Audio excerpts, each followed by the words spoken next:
আসসালামু আলাইকুম।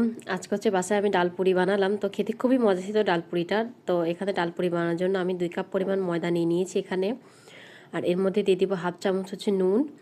তারপরে আমি সাদা তেল দিয়ে দেবো 3-4 চামচের মতো, দিয়ে সবগুলো একসাথে মিশিয়ে নিব। তারপর এখানে আমি হচ্ছে নর্মাল পানি দিয়ে আটাটা সুন্দর করে মেখে নিব।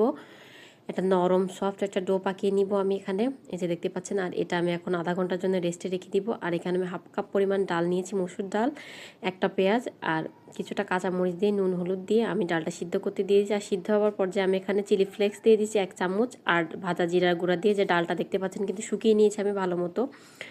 আর এখানে যে আটার ডোটা একটু সুন্দর করে আমি একটা রুটির মতো শেপে এভাবে গোল গোল করে শেপের মতো করে আমি এই যে ডাল পুরিটা দিয়ে দিব। ডালের পুরটা আবার আটা মতে দিয়ে আটার মুখটা কিন্তু চেপে চেপে ভাবে বন্ধ করে দেবো। দেখতে পাচ্ছেন কিভাবে, আপনারা চাইলে যে কোনোভাবে দিতে পারেন। এটা দেখতে পাচ্ছেন সুন্দর করে কিন্তু এটা মুখটা আমি চেপে চেপে দিয়েছি। এটা এভাবে কিছুক্ষণ রেখে দিবেন।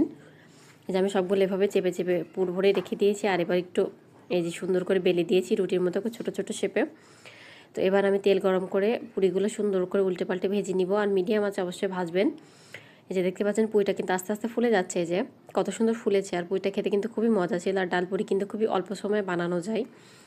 তো এই যে ডাল পুরিটা আমি ভাজা শেষ সবগুলা।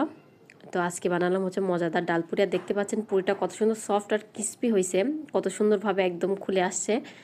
তো ভিডিওটা ভালো লাগলে